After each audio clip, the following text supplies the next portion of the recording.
"Do you know who I am?" the new VP demanded in front of the buyers. I just slid my business card to their lead counsel. He read it, then looked at the main investor. The investor just smirked. "Actually, son," he said to the VP, "do you know who she is?" I knew I should have brought whiskey to the office the day Ashton Denton strolled into Cinerex like he'd just invented capitalism. He waltzed through the revolving doors, wearing that smug Wall Street grin they hand out with every overpriced MBA.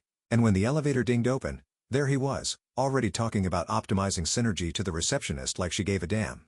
I watched from the back, quiet, clutching my coffee like it was a holy relic. Didn't notice me? Of course he didn't. Guys like Ashton never do. Not until it's too late. The ride to the 27th floor felt like a hostage situation. Ashton was holding the whole cabin captive with his voice. "Big fan of lean ops," he said, clearly not realizing that everyone in that elevator had been keeping this company running while he was still getting rejection letters from firms with real standards. Then came the punchline. "Wait to meet the legacy staff," he chuckled, with all the smug grace of a toddler holding a lighter near a gas leak. That was me. I was the legacy staff. Quick side note, while we're still in the calm before the fire, 93% of you listening right now aren't subscribed. That's like attending my funeral and not even pretending to cry. Hit that like, hit subscribe. It tells the team we're doing something right, and trust me, what's coming deserves front row seats. Act 2 Ashton. By the time we hit the 27th floor, he'd name-dropped McKinsey, botched the pronunciation of synergetic, and called our CFO Martha instead of Martin. I stepped out first, took a long sip of bitter, burnt coffee, and exhaled through my nose like a bull prepping for slaughter. I already knew how this story would play out, or at least I thought I did. What I didn't expect, the surgical efficiency with which our new COO, fresh hire from a private equity firm in Scottsdale, reassigned me. "We're evolving your role," she said. "We see you more in an advisory capacity moving forward. Eyes on the long game." It was corporate speak for "please go die quietly in a corner while the new kid takes credit for your life's work." I smiled, said thank you, nodded like a bobblehead at a tax seminar. Then I walked back to my office, shut the door, and opened a fresh manila folder, labeled it Ashton Denton Paper Trail, Slid in a printed email chain I'd been copied on for 2 years. That was the day I stopped using SharePoint and started using my printer like it owed me money. He moved quickly. Within a week, I was off every strategy email thread I'd once created. My calendar was blanker than his resume. He reassigned 2 of my top analysts, real talent, the kind you don't find on LinkedIn without a bribe, to himself, telling them they'd have more upward visibility. They looked shell-shocked. One of them mouthed sorry to me as he packed up his ergonomic chair. I didn't fight it. I didn't beg. I just bought a new flash drive, backed up every pipeline, contact sheet, vendor chain, and investor note I'd curated since 2008. I organized it by deal stage, labeled everything down to the scent of the boardroom at closing time. People think revenge is loud. Mine was a whisper, 1 kilobyte at a time. He swaggered into our Thursday executive sync with a deck he didn't write and a joke about how we used to do things. Every sentence had the oily sheen of someone who thinks speed equals brilliance. I took notes, not on what he said, but on who laughed. The final straw came when he called my work foundational, but dated during an M&A prep call. Said it with a grin, right in front of the junior staff. "You've laid the groundwork, Smirked, now we build." I stared at the Zoom screen so long I started seeing dead relatives. Then I closed my laptop, turned off the light, and sat in the dark for 20 solid minutes, breathing through my teeth. Legacy staff, that's what he called me. I'd show him what legacy really means. It started with the calendar invites. One by one, they disappeared like cockroaches under a kitchen light. First, it was the Thursday morning finance sync. Gone. The internal buy readiness huddles. The ones I used to run, now I couldn't even see them. Ashton must have revoked my visibility, line by line, like he was chiseling my name off a tombstone. Then came the real blow. SharePoint. I logged in Monday morning to upload a revised vendor sheet. Access denied. Just a red banner across my screen like a corporate middle finger. "You do not have permission to view this file." Cute. I emailed IT. Reply was a masterclass in cowardice. "Access to strategic growth folders is currently limited per request from VP Denton." No apology. No explanation. Like I'd been erased by God himself in a polo shirt and loafers. Ashton didn't announce any of this publicly. That would have taken spine. He operated like a cockroach, fast, hidden, and just greasy enough to squeeze through the cracks. He started holding prep meetings without me, ones where I used to present. Then I noticed my junior team, 2 analysts, and a biz dev associate were suddenly all looped in on initiatives I'd never heard of. I caught one of them in the break room rehearsing a slide he clearly didn't build. When he saw me, he flinched like I was holding a weapon. "Denton wants it streamlined," he mumbled. "He says, like, centralized leadership is key during transition stages." I nodded. He's right. Just remember who taught you what centralized means. That night, I stayed late. Office dead silent, except for the janitor's cart squeaking past HR. I cracked open my fireproof drawer, pulled out a stack of printed binders I hadn't touched in years. Contracts, email threads, version histories of our acquisition roadmap, every step of the buyer pipeline, every note I'd made, every quote I'd gathered, every red line I'd fought for. Didn't just have access to the bones of the steel. I grew the skeleton. By 1147 p.m., I was 6 cups deep into lukewarm coffee and halfway through printing out a 202-page vendor proposal that still had my initials in the footer. The printer started whining under the weight. I whispered to it like an old friend, "Not yet, sweetheart. We've still got work to do." I didn't rage. I didn't stomp into anyone's office. Took that fury and poured it into filing tabs, timestamps, and color-coded highlighters. Ashton thought he was deleting me, but all he was really doing was forcing me to build a better version of myself, offline and untouchable. And then I remembered Martin. Martin, who once told me in a back hallway during a 2015 offsite, "You're the only reason I still trust this company with 7 figures." Martin now sat on the board of the parent firm looking to absorb us like a vitamin supplement. I hadn't talked to him in over a year, but I still had the burner Gmail I used to help troubleshoot vendor disputes off-grid. I dusted it off, drafted a message. Subject, Supply Chain Continuity Legacy Escalation Body. Looping back on archival pipeline structure, per prior ownership. Have original materials and version logs, confirming if continuity clauses are still under your review. I read it 3 times. No names, no traceable attachments, just enough sent to get his attention. Hit send. Then I sat back in my chair, staring at the last sent timestamp. Like it was a countdown clock. Ashton had the keys to the kingdom, but I had the blueprints, the contractor's name, and a very quiet door out the back. Knew something was coming. The moment Ashton swaggered into the Monday leadership sink, wearing that cologne that smelled like insecurity and Axe body spray had a baby, he sat at the head of the table like he'd been born there, not parachuted in 6 weeks ago by a trying to impress the board with fresh blood. The room buzzed with fake laughter and cautious eye contact. The kind you get right before a firing or a reorg or both. "Before we dive into metrics," Ashton said, smoothing his tie like he just won a lawsuit against humility, "I want to share a quick update on the acquisition alignment presentation."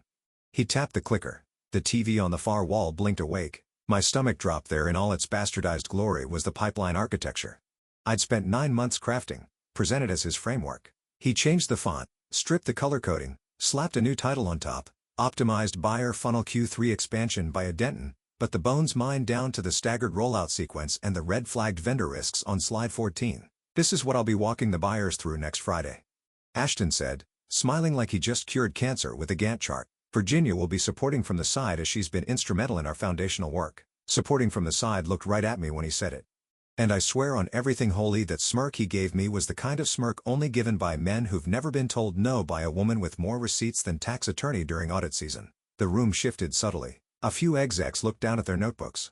One VP of Ops offered a hesitant nod, the same kind people give at funerals when they don't know what else to say. I nodded back, calm, controlled. I said nothing. Didn't need to. After the meeting, I walked past the open plan cubicles, past Ashton's fake motivational quotes about hustle and grit taped to the glass walls. I passed my old team who wouldn't meet my eyes and slipped into my office, locked the door, sat down, opened the encrypted flash drive, new folder, acquisition original materials authored by VB, subfolders, buyer contact timeline, initial architecture drafts, source files with metadata, red lines and version logs, internal correspondence pre-Ashton. It was all there, the DNA of the deal.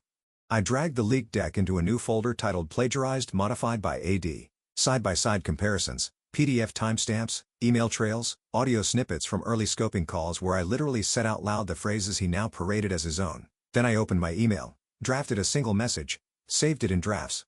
Subject: IP ownership deal flow authorship body. Please find attached timeline and file metadata showing authorship lineage for acquisition architecture. Stored under private credential vault, can release pending legal query.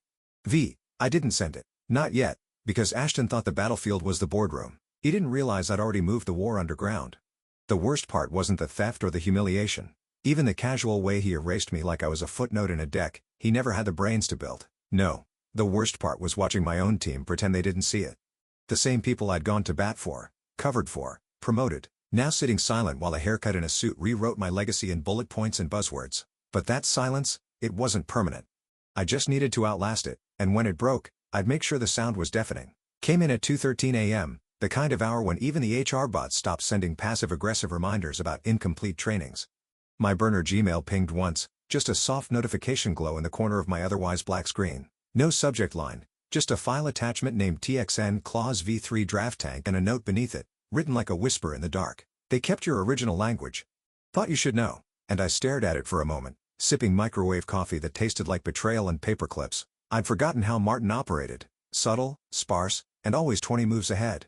The man could write a contract clause the way poets wrote eulogies. I downloaded the file, decrypted it using the old passphrase we'd set up back in 2016 during the Ulmer merger, Ghostwood.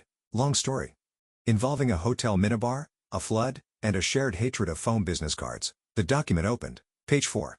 Paragraph 7. There it was. My words, my structure, my tone. Operational transition shall proceed in accordance with the pre-existing continuity plan, barring disputes of authority. I exhaled slowly like I'd just seen my name carved in granite. Not gone, just buried. I read it again. Then I clicked into the body of the paragraph, careful not to disturb the rest of the formatting, and added a single sentence. In such cases, executive continuity will fall to the most tenured operations lead, effective immediately upon dispute recognition. I stared at it. Not a power grab. Not a smoking gun. Just inevitability. It wasn't even about revenge anymore. Ashton wanted credit. He could have the applause. I wanted the outcome. I wanted the deal safe, the buyer stable, the company intact. Oh, thanks to the idiot currently parading through town halls with a wireless mic and an ego that needed its own zip code. I removed all author metadata, flattened the PDF, re-encrypted it, then sent it back. No signature, no best regards, no trace of Virginia Barnes. Just a silent return to sender. I closed my laptop and leaned back in my chair, staring at the ceiling tiles like they owed me answers. Somewhere in a skyscraper 3 time zones away, Artin would read that sentence. He'd know exactly what it meant, and he wouldn't say a word, because men like Martin didn't need explanations. He just needed that clause to exist. Quietly, like a fire escape no one noticed until the building caught flames. The next morning, Ashton burst into the weekly all-hands meeting like a prom king who just found out the crown came with stock options. He stood up front in a tailored jacket too tight for his shoulders and delivered his updates like a man narrating his own documentary. Deal momentum is strong. Alignment is tight. We're negotiating from a place of strength. The team applauded. I smiled and tapped my pen once against my notepad. They didn't know the deal had a heartbeat, because I'd kept it alive behind the curtain. Didn't know the buyer's faith hadn't collapsed, because Martin had quietly told them, she's still here. Don't worry. They didn't know that beneath the spreadsheets and logistics and jargon storms, a single sentence now sat coiled in the legal structure, waiting. Not for revenge. Not even for recognition. Just for the right moment. And when that moment came, it wouldn't be loud. It'd be written in 12-point font, Times New Roman at the bottom of page 4. Could smell the tension before you even stepped into the room. That sterile, over-conditioned hotel conference air mixed with the sweaty desperation of men trying to justify their titles. Everyone wore suits like armor, navy blue, crisp, overpriced, and clutched their coffee like it contained the last traces of their authority. This was it. Final acquisition meeting. The showdown. I took my seat near the far wall, not at the table, near it, next to the coat rack, between a ficus and a silent speakerphone unit blinking in soft apology. No notepad, no laptop. Just me and a small manila envelope, unlabeled, resting quietly beside my folded hands. Across the room, Ashton held court like he was auditioning for a role in a movie he didn't understand. He paced as he spoke, that telltale nervous energy disguised as bravado, voice just loud enough to drown out nuance. So to reiterate, he said, hopping on a slide that could have been made by a bored intern with a free PowerPoint template, we've streamlined operational continuity through vertical integration. The deal's locked. Transition will be seamless. We own the outside. We control the transition. He flashed a smile at the buyer's lead counsel, Angela Pierce, a woman with cheekbones that could cut glass and a legal mind built entirely of razors. She didn't smile back, just tilted her head slightly. She was watching a child explain how airplanes work. I do have a question, she said, her voice like chilled gin. Section 7 references a continuity clause. I'd like clarification on that language. Ashton waved it off like a mosquito. Standard stuff, boilerplate. It doesn't affect the buyer's rights. All transition authority routes through my office. Legal knows that he didn't even glance in my direction. Angela looked over at me. I didn't move, didn't blink, just placed one fingertip on the edge of the envelope, gave it the gentlest nudge, like I was testing the weight of silence. Ashton was still talking about synergies, about momentum, about value acceleration. He dropped jargon bombs like he thought they'd explode into credibility, scalable leverage, asset harmonization, stakeholder fluidity. Somewhere, a thesaurus cried out in pain.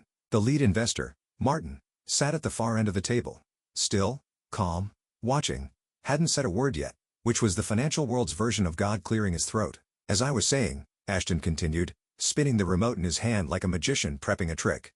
We've pre-aligned all department heads and scope deliverables. There's no ambiguity on who's steering the ship. That's why I've taken point on this. The slide behind him showed an org chart with his name glowing like the sun. My name, gone, raced like a typo he thought no one would notice. Angela turned a page in her binder, slowly. Martin leaned back in his chair, arms crossed. That envelope beside me was still untouched. Because you don't have to raise your voice when the words are already planted. You don't need a laptop when the power's already shifted. You don't need to interrupt a man digging his own grave, just quietly hand him a sharper shovel. I glanced around the room, COO stiff as a board, CFO pretending not to sweat through his collar, one junior associate texting beneath the table, probably updating a resume just in case. Ashton was still going. Point is, he said, clapping his hands together, this deal runs smooth because I've simplified the handoff. We've got alignment, we've got vision, and frankly, we've got control. That's how we do things at Cinerix under this leadership. He smiled again. Then, right on cue, he said it. That line, one I'd waited 3 months to hear. Do you know who I am? And the room finally stopped breathing.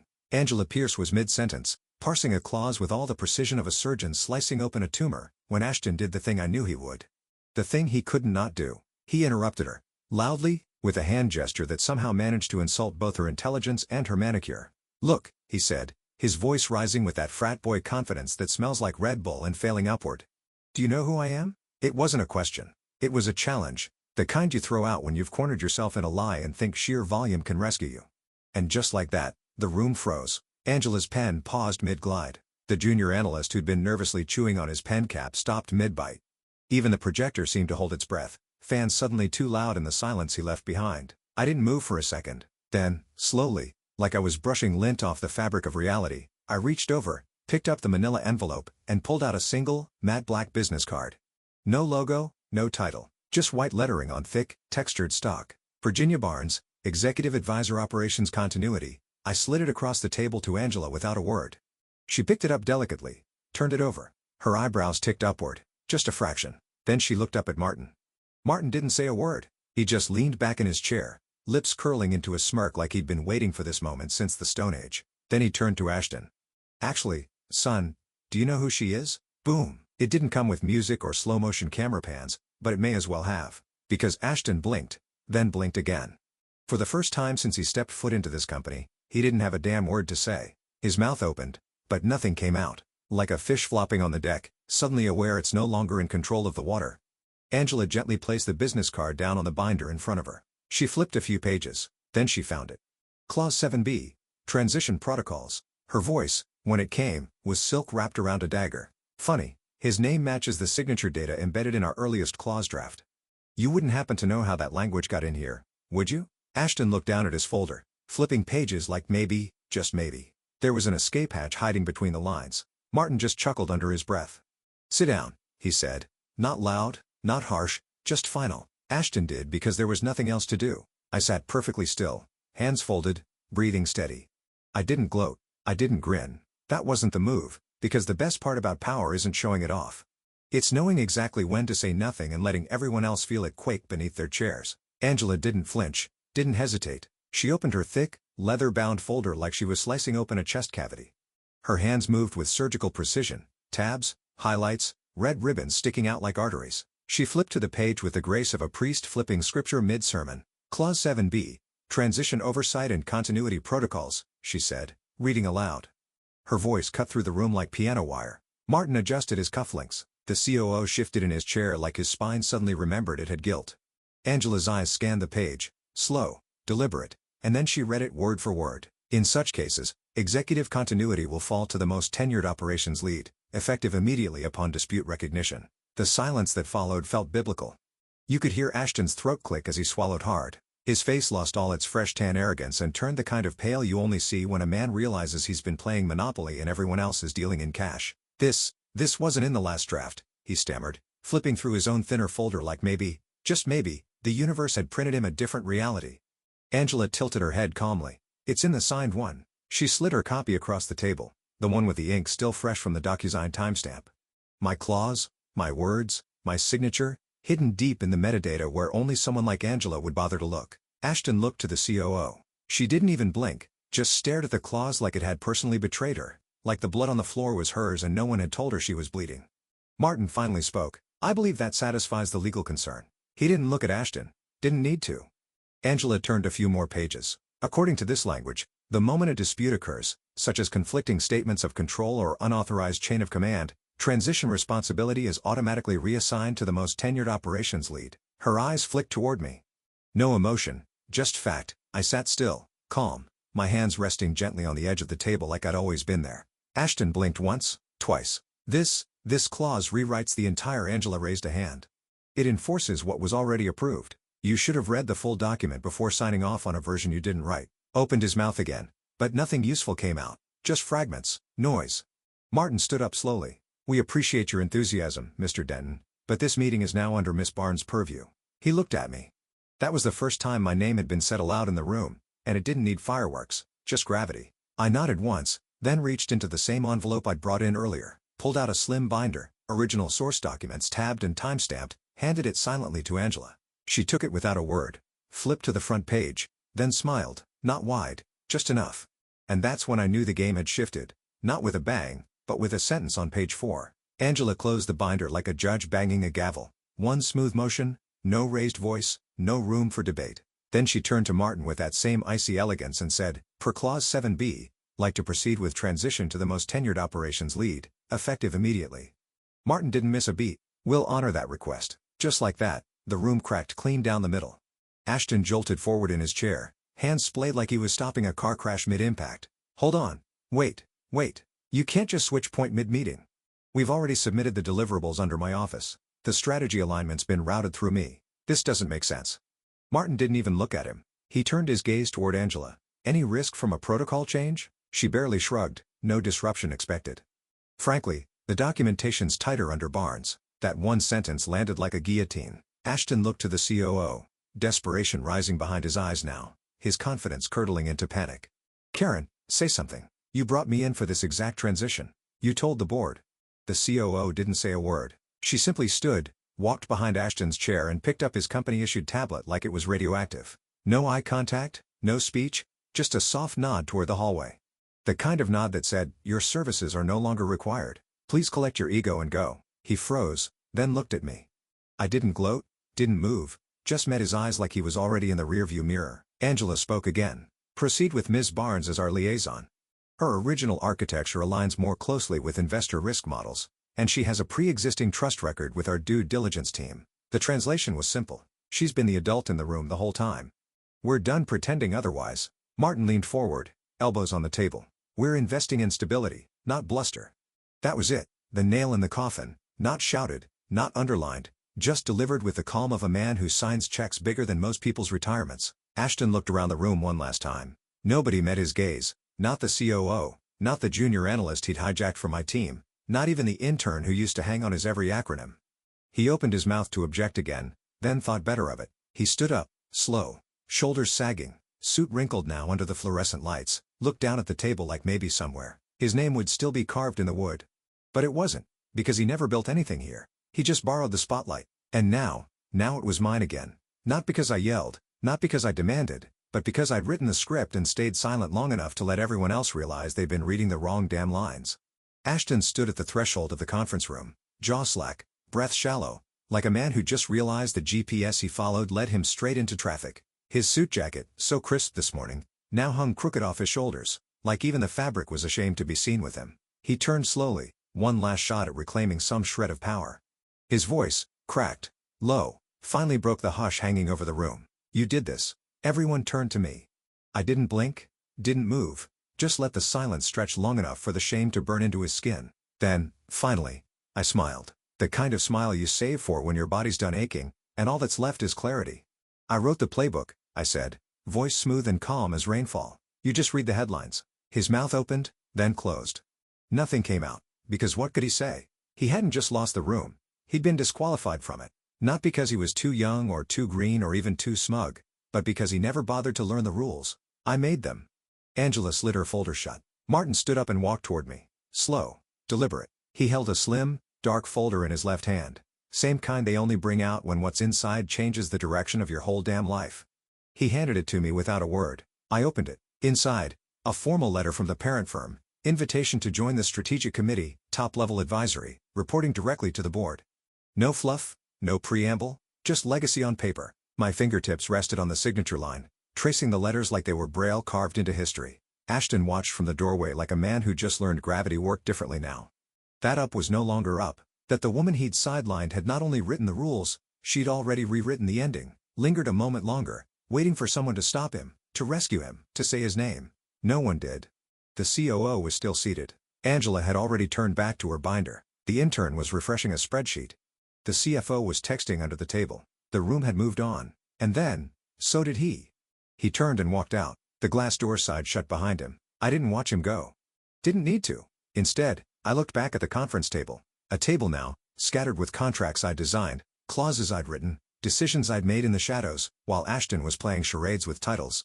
I sat down, one hand still resting on the new offer folder. No gloating, no dramatics, just peace, the kind that comes from knowing you don't need to be loud to win. You just have to outlast the noise long enough to become the silence that follows. Big thanks, you legends of the old office days. Subscribe to keep the switch-flicking chaos alive. Your ex-boss is shaking in their loafers.